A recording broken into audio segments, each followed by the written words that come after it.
New York स्थित United Nations general assembly का voting floor एक ऐसी जगह है जहां सभी पॉलिटिकल अलायंस खुद को प्रकट करती हैं।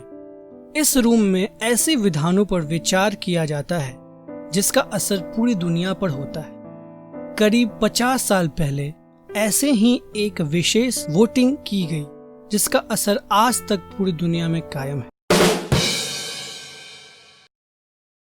चाइना में दो गवर्नमेंट काम करती है। एक है रिपब्लिक ऑफ चाइना जिसका कभी मेनलैंड चाइना और ताइवान दोनों पर अधिकार था, पर अब इसका प्रशासन सिर्फ ताइवान तक सीमित है।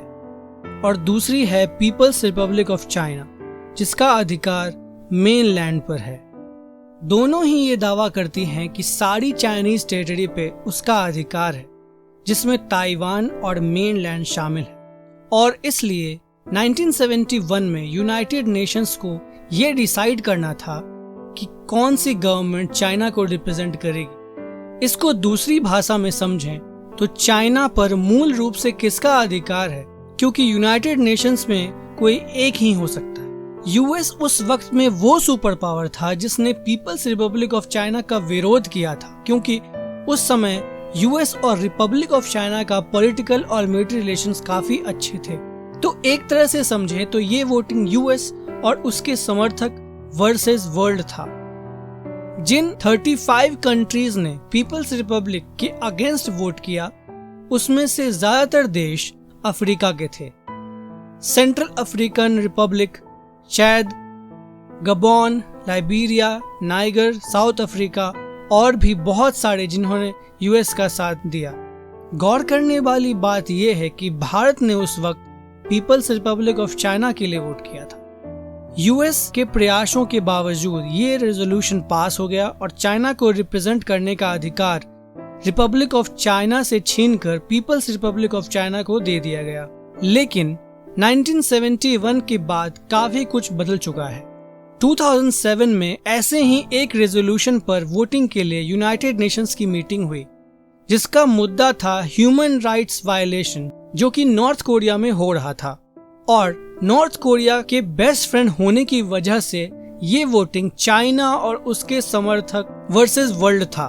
पर इस वोट में सिर्फ Burundi, Equatorial Guinea, Eritrea, Ghana, Kenya, Lesotho, Liberia, Madagascar, Malawi, Mauritania और तंजानिया ने ही चाइना के अगेंस्ट वोट किया।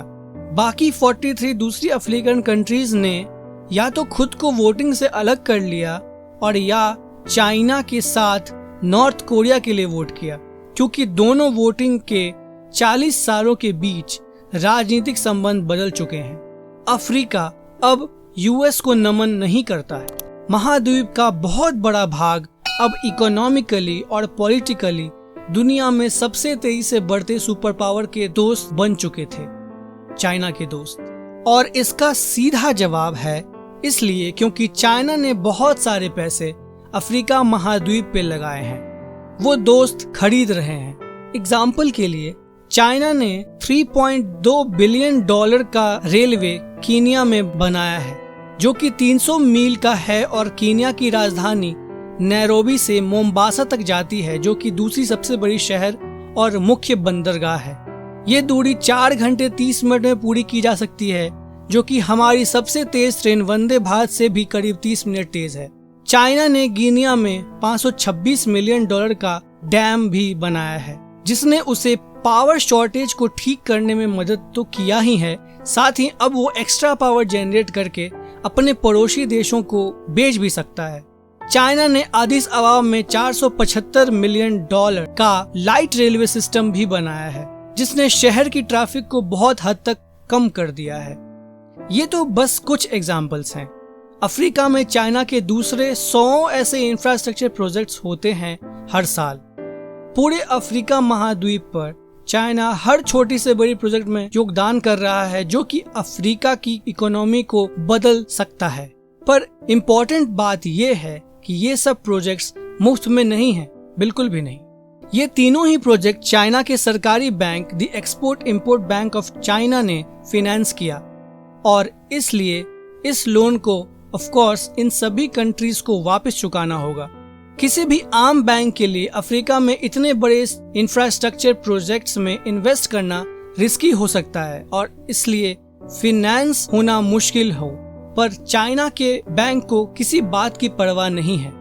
चाइना और अफ्रीकन गवर्नमेंट की कोऑपरेशन के अनुसार ये बैंक अफ्रीकन गवर्नमेंट को लो इंटरेस्ट या नो इंटरेस्ट लोन्स देगी ताकि वो ये सभी रेलवेज, डैम्स और दूसरे सभी प्रोजेक्ट्स बना सके।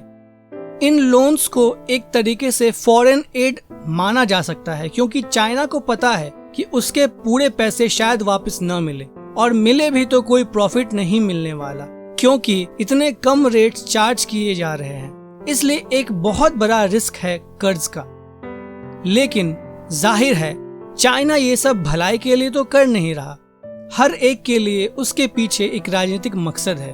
अफ्रीका वर्ल्ड के सबसे कम डेवलप्ड जगहों में से एक है और डेवलपमेंट ना होना तेज विकास को आसान बना देता है। बहुत सारे देशों में इकोनॉमिक डेवलपमेंट का पहला कदम प्राकृतिक संसाधनों का शोषण करना है। लगभग सभी देश में कुछ नेचुरल रिसोर्स जरूर होते हैं जिसका उपयोग करके वहां के विकास को एक नई दिशा दी जा सकती है, पर पहले उनके पास इतने पैसे होने चाहिए कि वो ऐसे इंफ्रास्ट्रक्चर बना सके जो कि इन सभी प्राकृतिक संसाधनों को इकट्ठा करने में मदद करे। सभी जानते हैं कि पैसे से पैसा बनता है और चाइना के पास पैसा है। अफ्रीका की माइनिंग और फार्मिंग में इन्वेस्ट करके चाइना अफ्रीका की ग्रोथ से प्रॉफिट बना सकता है और इनका उपयोग चाइना में फैले कारोबार में सहयोग करने में किया जा सकता है। प्राकृतिक संसाधनों के अलावा जो दूसरा रिसोर्स अफ्रीका के पास है वो है लेबर, यानी यहाँ के मजदूर। बहुत अजीब है ये कहना कि चाइना, जिसको पूरी दुनिया सबसे कम लागत निर्माण के लिए यूज करती है, वो खुद लेबर सोर्स कहीं और ढूंढ रहा है, पर वो बिल्कुल ऐसा ही कर रहा है। चाइना अपनी ही सफलता का शिकार बन गया है।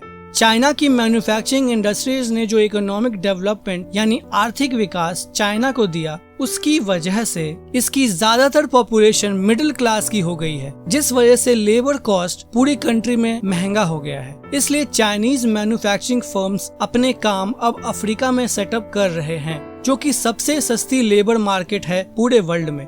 आज चाइना अफ्रीका महाद्वीप का सबसे बड़ा ट्रेडिंग पार्टनर बन गया है। 2019 में यूएस ने करीब $56 बिलियन का ट्रेड अफ्रीका से किया, तो वहीं चाइना ने $208 बिलियन का ट्रेड किया, जो कि लगभग 4 गुना है। ये चाइना का तरीका, जिसमें लेस डेवलप्ड कंट्रीज में इन्वेस्ट करके वहाँ के नेचुरल रिसोर्सेज और लेबर को यूज करना, काफी जाना पहचाना फॉर्मूला लगता है। यही काम कॉलोनियलिज्म यानी उपनिवेशवाद में होता था। 15 से 20वीं शताब्दी तक यूरोपियन पावर्स का अपनी टेरिटरी को कम डेवलप्ड देशों में बढ़ाने का ऐसा ही मकसद था जो चाइना अभी डेवलपिंग देशों में कर रहा है। चाहे कोई कुछ भी कहे, लेकिन चाइना इन इंफ्रास्ट्रक्चर डेवलपमेंट को यूज करके दुनिया की पॉलिटिक्स पर अपना प्रभाव दिखा रहा है। ऐसा पाया गया कि अगर कोई अफ्रीकन कंट्री ताइवान को अलग देश मानता है, तो उनको एक एवरेज में 2.7 कम चाइना के इंफ्रास्ट्रक्चर प्रोजेक्ट्स मिलते हैं, और अगर कोई अफ्रीकन देश चाइना के साथ यूनाइटेड नेशंस जनरल असेंबली में वोट करता है, तो उनको 1.8 ज्यादा प्रोजेक्ट्स दिए जाते हैं। यूनाइटेड नेशंस में हर कंट्री का एक वोट माना जाता है, चाहे वो देश छोटा हो या बड़ा, उसकी पॉपुलेशन कम हो या ज्यादा। तो चाइना पैसे खर्च करके अपने लिए वोट्स भी खरीद रहा है। दुनिया में और भी संस्थान हैं जो कम इंटरेस्ट पर डेवलपिंग कंट्रीज को लोन देते हैं, जैसे इंटरनेशनल मॉनेटरी फंड या वर्ल्ड बैंक। इनके विपरीत चाइना ऐसे देशों को भी लोन देता है जहां ऐसे किसी चीज की रिक्वायरमेंट न हो, जैसे ह्यूमन राइट्स की रिस्पेक्ट करना या डेमोक्रेटिक इलेक्शंस होना। लेकिन इसके पर्दे के पीछे कुछ और ही होता है, जहां लोन मिलने वाले देश से ज्यादा चाइना का फायदा होता है।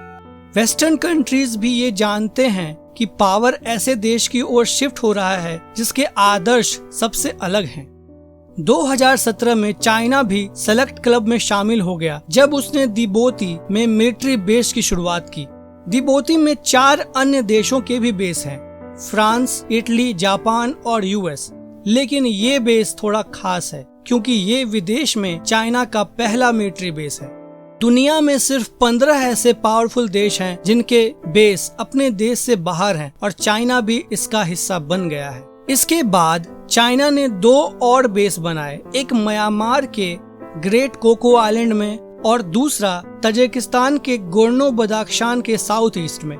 चाइना की प्राइवेट कंपनीज भी अफ्रीका को अपनी पकड़ में ले रही हैं। अफ्रीका में 10,000 चाइनीज बिजनेस में से करीब 90% प्राइवेटली ओन्ड हैं। चाइनीज गवर्नमेंट ने अफ्रीका में इंडस्ट्रियलाइजेशन की रफ्तार को जरूर बढ़ा दिया है, जिसका फायदा चाइनीज स्मॉल बिजनेस को मिल रहा है।